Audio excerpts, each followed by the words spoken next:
about Peterson's defense of hierarchy. I want to start by acknowledging that it's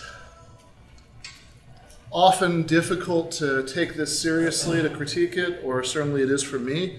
I am going to come down on the side of saying that this is something that the left should take seriously. It is worth critiquing, but I want to kind of start by acknowledging some of the reasons that it can be really tempting to just dismiss this as just total abject nonsense and roll your eyes.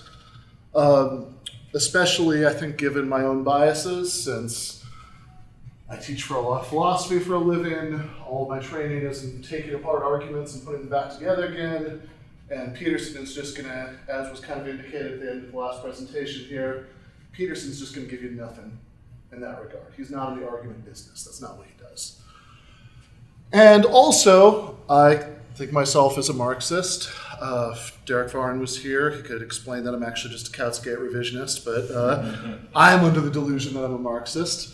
And Peterson says a lot of really weird stuff about Marxism. So he's always talking about postmodern Marxists who are, overrunning the universities and, run all the academic departments, which is weird in several ways. One of which is that if, you're actually a socialist with a university job, you don't really feel like you have as much company as all that. And also that postmodernism and Marxism are very different things. It's not necessarily completely impossible to combine elements of these, but there's certainly some considerable tension between these two ideas. Postmodernism is all about rejecting grand narratives about the structure of human history, and Marxism is exactly the kind of grand narrative that postmodernism rose up to reject. And if you really press Peterson on this point, like, for example, some people did in the Reddit AMA he did a little while back, he'll just sort of say, well, it's not my fault that these people are incoherent, which just kind of assumes that this large number of people with this view exist and doesn't really explain what he even means by it. A slightly better response, but only slightly, you sometimes get from his fans. Like if anybody watched the video that ContraPoints did with Roman Millennial, Roman Millennial's defense was that, it's not exactly that these postmodern SJW types, again, equating those is also wrong, but let's not even get into that. It's not exactly that they're Marxists, but they think that black people are oppressed by white people and women are oppressed by men, and that's basically like the way that Marxists think that workers are oppressed by capitalists. So in that sense, these are at least like neo-Marxists. And that's a really weird claim too, because if the idea that one group is oppressing another group and that's bad in some way is Marxist, then Marxism predated Karl Marx by pretty much all of human history. All the French revolutionaries were Marxists. Spartacus was a Marxist. He clearly thought that Roman slaves were oppressed, by their masters. The authors of the Book of Exodus were Marxists. So that just seems like a really weird, unhelpful way to talk. He also talks a lot about equality of outcome. In the video where he claimed a couple weeks after dodging the debate that he had scheduled with Doug that Marxists never wanted to debate him, he even used this phrase, equality of outcome Marxists. I can't get equality of outcome Marxists to debate him. And he's constantly talking about how Marxists or postmodern neo-Marxists believe in equality of outcome. So the contrast here is supposed to be to equality of opportunity. And Peterson's story, and he's sticking to it, is that equality of opportunity pretty much exists, at least in modern advanced Western societies. And so the inequalities that we get in those societies are a result of natural hierarchies of competence. All right. Now, among the many, many, many things wrong with this, besides the fact that really trying to separate equality of outcome from equality of opportunity is just incoherent, one generation's outcomes are the next generation's opportunities. That should be pretty obvious if you think about it for a couple seconds. And beyond all of the tremendous evidence that he's ignoring from the social sciences about the actual state of equality of opportunity between different groups. Just as a claim about the history of ideas, this is a bizarre thing to give this idea that Marxists are all about this, quixotic quest for equality of outcome is just a bizarre misreading of Marx and Engels and the Marxist tradition. For one thing, this idea of justice as equality, that you sort of have this platonic idea of justice, that what justice would be is a perfectly equal distribution, and then you're going to try to change the world until it approximates your ideal, is about the furthest thing in the world from the way that Marx and Engels saw politics. For one thing, to the extent that they trafficked in explicitly normative concepts at all, concepts about what should be, it generally wasn't justice. When Marx talks about justice, he's generally somewhat dismissive of the way people talk about that. It's freedom, like freedom from domination by, for example, workers dominated by capitalists. And just on a more fundamental level than that, this is just the opposite of how Marx sees politics. Marx sees politics in this way where you start with a material analysis of the world. You see what the internal tension points and contradictions in that sense are in the world, and then you see what possibilities are opened up by those points of tension. And sure, you root. It's not rooting for some of the possibilities. What's the working class to win? But that's a very different thing from thinking in terms of, okay, I have this abstract ideal of justice, which would be perfect equality, and I'm going to try to impose that on the world. That's just a fundamental misunderstanding.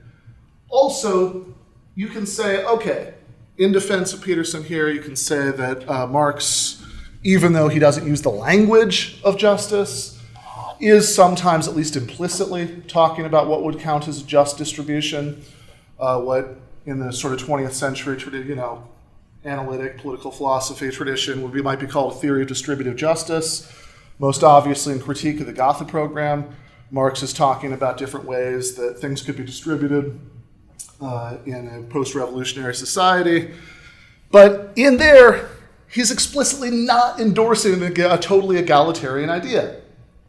In Critique of the Gotha Program, and I don't want to spend too long on this because I want to keep this moving and leave time at the end for Q&A, but I'd love to get into this there. It seems to me that Marx pretty explicitly endorses what John Rawls in the 20th century calls the difference principle, which is the principle that if certain inequalities in distribution, for example, like incentives for certain kinds of productivity, ultimately benefit the people who are at the bottom of society, then that's okay.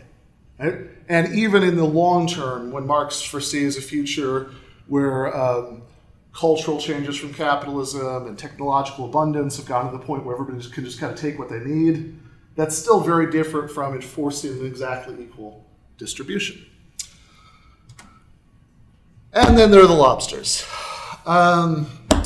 Peterson often seems to suggest that the fact that even lobsters have hierarchies means that it's this sort of utopian madness for humans to try to get rid of our internal social hierarchies, which if you read what he's doing there as something like an argument that, because of this stuff about lobsters, it would just be madness and only lead to gulags, for humans to try to get rid of our hierarchies and achieve equality, then it seems like a really weird argument, because why would that follow? Like, that's why, what is it about lobsters such that if they're this way, then humans are inevitably this way?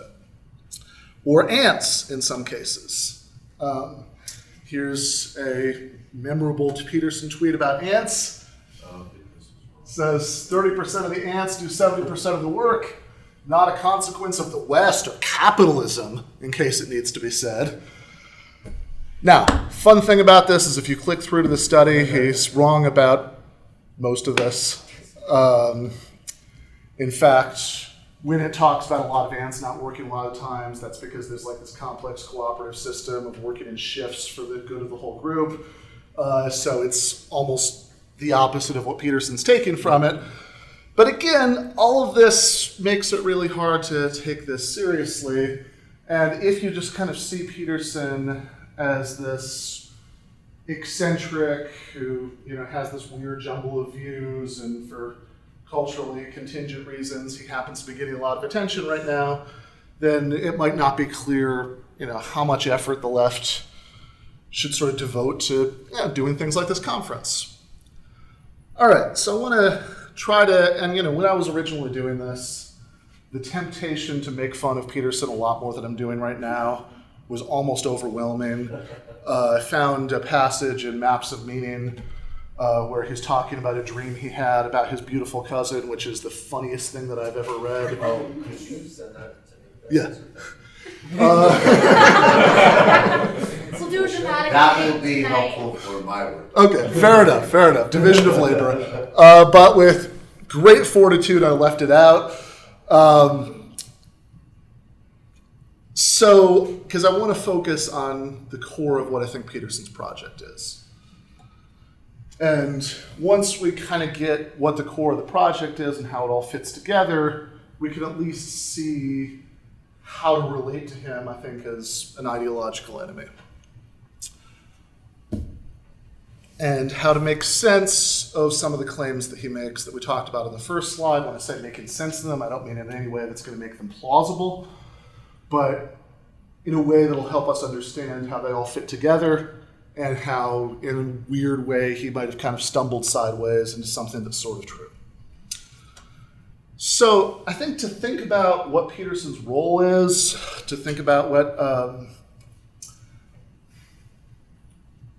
what he's ultimately doing politically, it's helpful to sort of think, okay, what would the left-wing analog of Peterson be?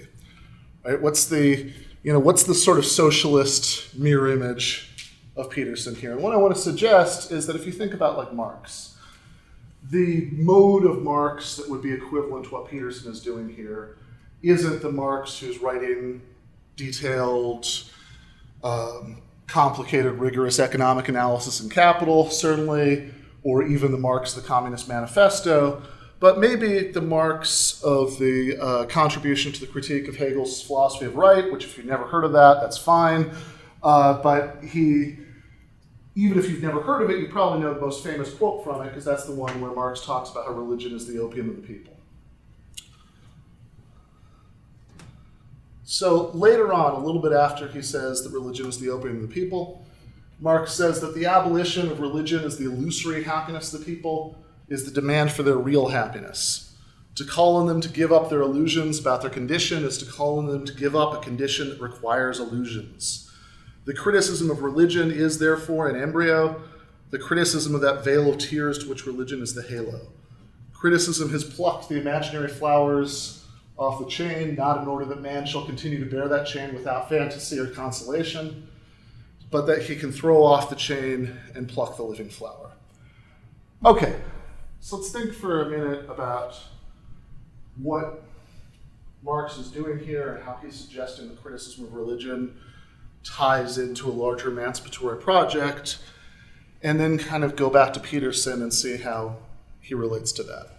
And I also want to suggest here that even if you're not down with all of Marx's premises, if, for example,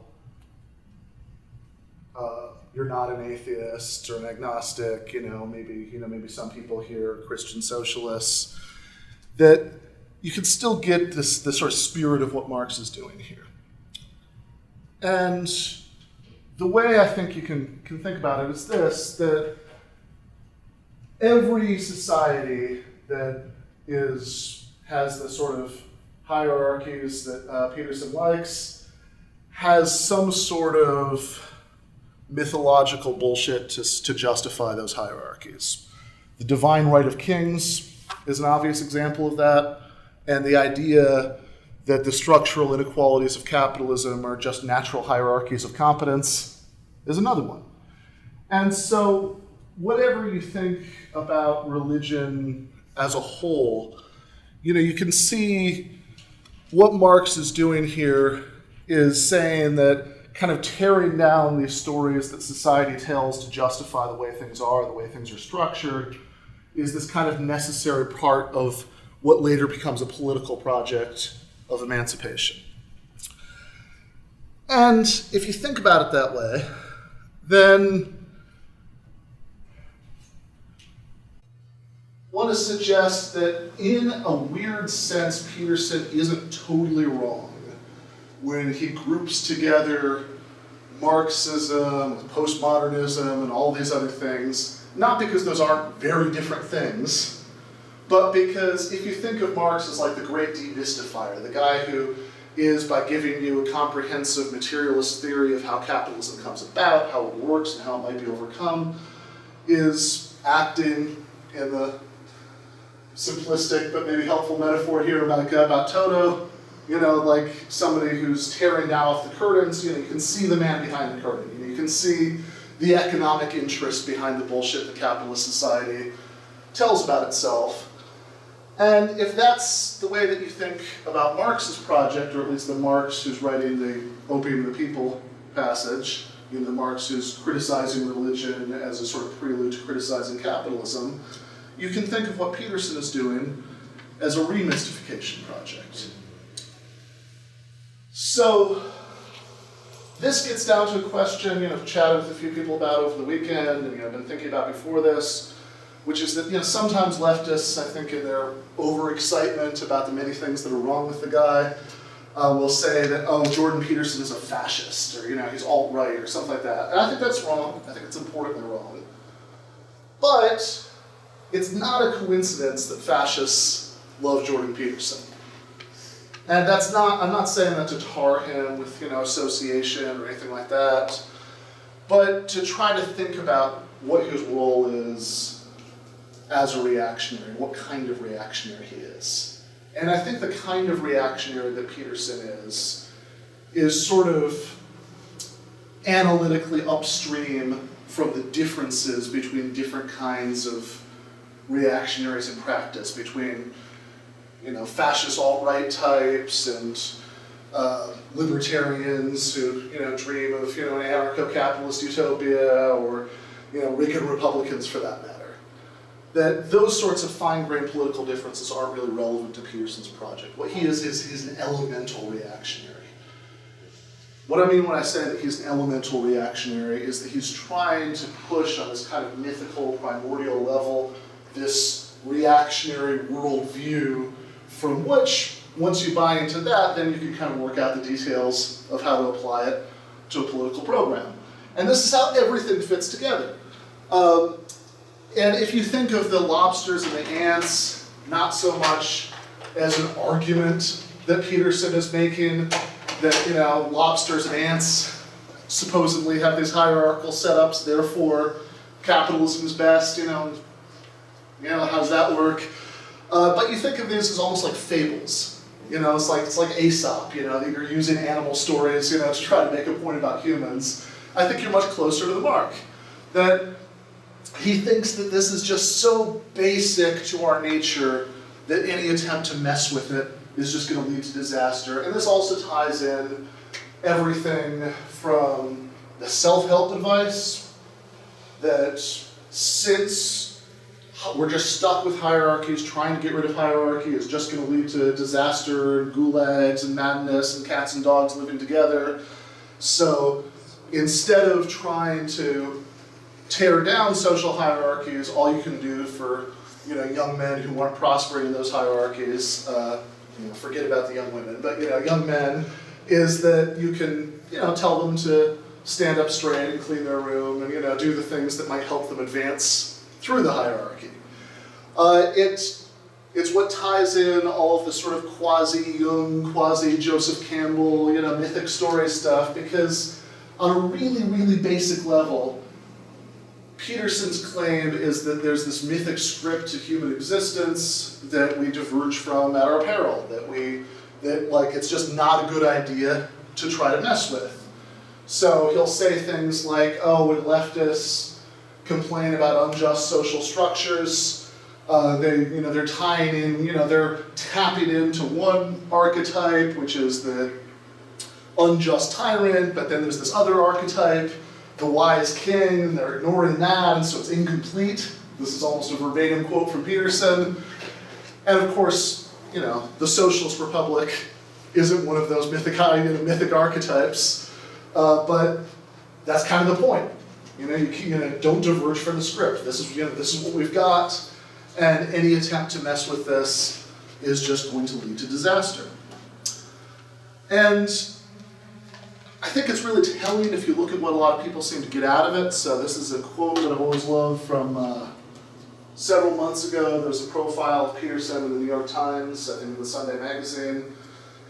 They quote this guy, Andrew McVicker, 45, a waiter, says, "It was good to hear someone finally talk about how hierarchies are okay. He said current politics are pushing for everyone to be the same, promoting women and minorities into unearned positions." So, I think I've already talked for about 15 minutes at least. So I do want to try to leave a few minutes for Q&A here. So this is the thought that I want to end on. In terms of thinking about how to push back against Peterson, that having identified his project as something that's of interest to people who do want to tear down hierarchies and pursue some sort of emancipatory project. And if you want to critique it, well, I think there are a few different ways of doing that. The one that, as I've indicated, my professional training is all about, sadly isn't going to be very relevant, because Peterson is not in the argument business, so there's no point trying to critique his arguments. If you have a snarky podcast, you can just make fun of him, that's good, nothing wrong with that. It's dominance hierarchy. Yeah, there you go. And I am. That's right. another, but to the extent that you can reach out to Peterson fans, I think one way to do that is just by asking them questions like this one. Like, think about Andrew McVicker from the New York Times profile. To review, Andrew McVicker, 45, a waiter. Right. So, here's the question that I think we should be asking the Andrew McVickers of the world. We'll end on this thought. How's that economic hierarchy working out for you? Yeah. This is a little bit off track, but what I'm confused by, and as you say, he's not argumentation and coherence isn't his thing. But there's a really interesting contradiction in his work, and I wonder if maybe there's a way of picking out fans in either of these two directions, although it might not necessarily help us with a left perspective. But it seems to me that, like, on one hand, if you're obsessed with a certain type of social cohesion as represented by, like, monogamy and traditional family arrangements and stuff like that, there is a kind of more of this in the UK basically, but there are these like Catholic conservatives who, unlike people in the United States, are actually willing to say, like, markets need to be regulated because we actually recognize that unlimited capital flow and deregulation is going to and this is a tense thing for us on the left, right? Because some of these social advances that are correct and a benefit of capitalism, but let's be real, like, they're not happening because people are protesting, they're happening because, like, the market demands that more people be in the workforce, that there more be, liquid movement and capital and services and people. Yeah. So that's why on the flip side, someone like, Zygmunt Bauman, who's a really good old school Marxist, can write some critiques of this stuff that conservatives can nod at, like, yeah, he's right, there's no community, there's no, so there's one part that he's appealing to with that stuff, and then it's like, if he had an actual project, then he would be a sort of right-wing critic of capitalism. But then he's like, okay, well, everything's disrupted, we're not coherent, we're not in community anymore, and we're not traditional, so what you need to do is show up to, like, I'll be snarky for a second. We did a whole segment once on how, like, it's like, well, if you look at the DNA helix, it's really like, it's Young talked about this, and then, which is why you should show up 5 minutes early for work. Like, everything is actually just like, here's how you compete better in a system which actually will never, ever, ever lend itself or support the maintenance of structure he wants. Yeah, no, absolutely. I think that's a great point. I think that it would, I mean, so clearly there is this tension within conservatism that capitalism is the great destroyer of tradition. I mean, the first few pages of the Communist Manifesto are sort of basically prose poetry about that. Yeah.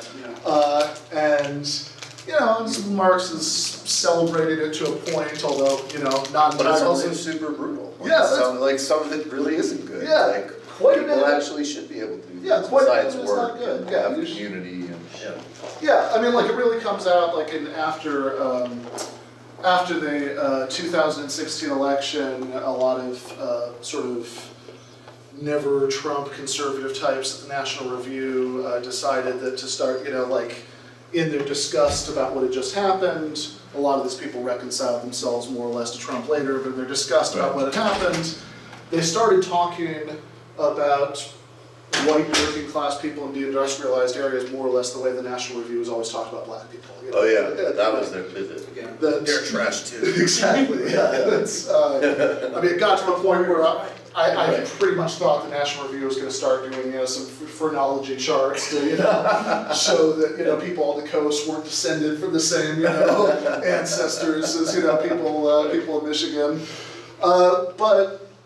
And in some of these articles where they were waxing brutalistic about how these people who are just stupid and it's their own fault they're poor and all that stuff, they started talking about how there were some of these writers in the National Review who started talking about, well, why don't they just, it's ridiculous, they have nobody to blame but themselves, it's just cultural poverty, they should just pick up and just move across the country, just find where the jobs are and move there.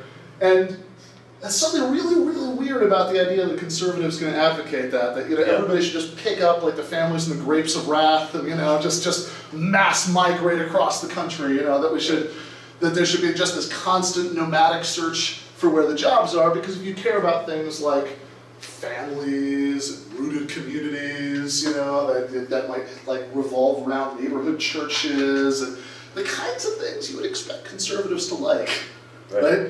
You really can't get that. And I think that is a real tension point in Peterson specifically, because I don't think that he could really make that pivot to sort of the crunchy conservative critique of capitalism. Because if he did, then he'd have to kind of stop celebrating the Joseph Campbell mythic quest up through the ranks of the economic hierarchy in the way that, which is kind of the whole point. Right. So how? Yeah. No. So I think that's a really good point. Yeah. Strategically, I mean, I think Brooks and I have different answers on this actually, but how do you play off of that tension without platforming concern? And I say this as a person who does it because I'll talk on Peter Hitchens exactly on that point. That there's these Catholic reactionaries, and if you fight Peterson with their arguments, it's actually easier to hit him than with ours. Sure. But at what point? I mean, how do you use that strategically? Is what I'm asking. How can you actually play that out? Because we're not those guys either. We don't actually think that Sure. we don't even think it's possible that you could go back to normal traditional family norms of the 19th century invented traditions. Yeah. Well, I don't know if Michael wants to respond to that also, because I'd be curious about his thoughts, but I guess I would say that if the goal isn't to make Jordan Peterson fans Peter Hitchens fans, right? That's not it's not totally clear to me that that's that's a move that's forward, or at least very much forward. Then I'd say that there's a way to do it where you take part of that argument, right? So, which is kind of pointing out that there's this big contradiction at the heart of a lot of this stuff. But just because there's a contradiction at the heart of something, that doesn't by itself tell you anything about where you go to resolve it. That if you see, now I can do my logic schmuck thing. So Go ahead. if you have reductio ad absurdum argument, Sid's Latin even, that's how logic schmucky this is gonna get. Reduction to absurdity, that's what you call it when you show that somebody's position leads to an inconsistency. That just tells you them that they've got something wrong somewhere, right? It doesn't tell them what they've got wrong. So actually rethinking all of your original premises to see where you went wrong is the right response to it, rather than just like immediately assume it's whatever your interlocutor thinks it is.